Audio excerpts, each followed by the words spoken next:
The ratio of income of Ramesh and Suresh is 5:7 and the ratio of expenditure is 1:2. If each of them saves 15,000, then what is the Suresh income? So ఇక్కడ ఏంటంటే problem ఏం అడిగారంటే Ramesh and Suresh అనే ఇద్దరు వ్యక్తులు ఉన్నారు. వాళ్ళ యొక్క income ratios ఇచ్చాడు. ఒకటి 5:7 అనమాట. అయితే ఏమన్నారు, ద రేషియో ఆఫ్ ఎక్స్పెండిచర్ అనేది 1:2 అంటే వాళ్ళు ఎవ్రీ మంత్ 15,000 సేవ్ చేస్తున్నారు. అయితే what is the income of Suresh యొక్క ఇన్కమ్ ఎంత? చాలా ఈజీగా చేయించి చూడండి. సో ఇక్కడ మనకి వాళ్ళ యొక్క ఇన్కమ్ తెలీదమ్మా, నాకు వాళ్ళకి ఇన్కమ్ తెలీదు. రమేష్ అండ్ సురేష్ ఉన్నారు. నేనేం చేస్తానంటే రమేష్ ఇన్కమ్ 5x అనుకుంటా, సురేష్ ఇన్కమ్ 7x అనుకుంటా. కానీ నాకు ఎగ్జామినర్ ఏం అడిగారు, what is the value of Suresh income? Suresh income అంటే 7xే కదా, అంటే మన ఆన్సర్ ఏమవుతుంది, 7 యొక్క మల్టిపుల్ అవుతుంది.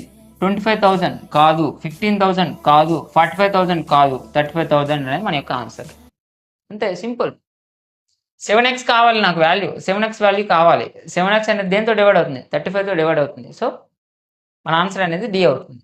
లేదు సార్ నాకు ప్రాసెస్ కావాలంటే ప్రాసెస్ చేద్దాం. వీళ్ళ యొక్క ఇన్కమ్స్ రేషియోస్ ఇవి. ఎప్పుడు కూడా గుర్తుపెట్టుకోండి, మనకి ఎక్స్పెండిచర్ ఎలా వస్తుందంటే చూడండి, ఎప్పుడు కూడా చెప్తాను. So income minus savings is equal to expenditure. లేదంటే ఈ ప్రాబ్లం వేసుకుందాం.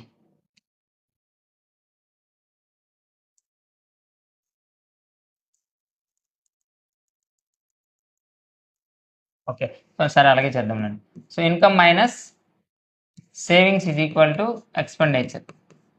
ఓకేనా, income minus savings is equal to expenditure. So వీళ్ళకి ఇన్కమ్స్ తెలియవు కదా, ఒకటి 5x అవుతుంది, ఇంకోటి ఏమో 7x అవుతుంది. సో మనకి ఏం చేశారు, చూడండి ప్రతి ఒక్కరు కూడా 15,000 సేవ్ చేస్తున్నారు. అంటే ఏమవుతుంది, 5x minus 15,000 equal to 7x minus 15,000 చేస్తే ఎక్స్పెండిచర్ ఎలా ఉంది, 1:2 రేషియోలో ఉంది. ఓకేనా, సో ఇప్పుడు ఏం చేయి, క్రాస్ మల్టిప్లికేషన్ చేయండి. So 5 2s are 10x minus 30,000 is equal to ఇదేమవుతుంది 7x మైనస్ 15,000. ఓకేనా, సో ఇప్పుడు ఈ యొక్క 7 తీసుకొచ్చండి, అప్పుడు ఏమవుతుంది, అది 3x అవుతుంది. 3x is equal to 15,000. ఎందుకంటే ఇది మైనస్ 30,000 తీసుకొచ్చాము, ప్లస్ 30,000 అవుతుంది. సో దీని ప్రకారం x ఈజ్ ఈక్వల్ టు 5,000.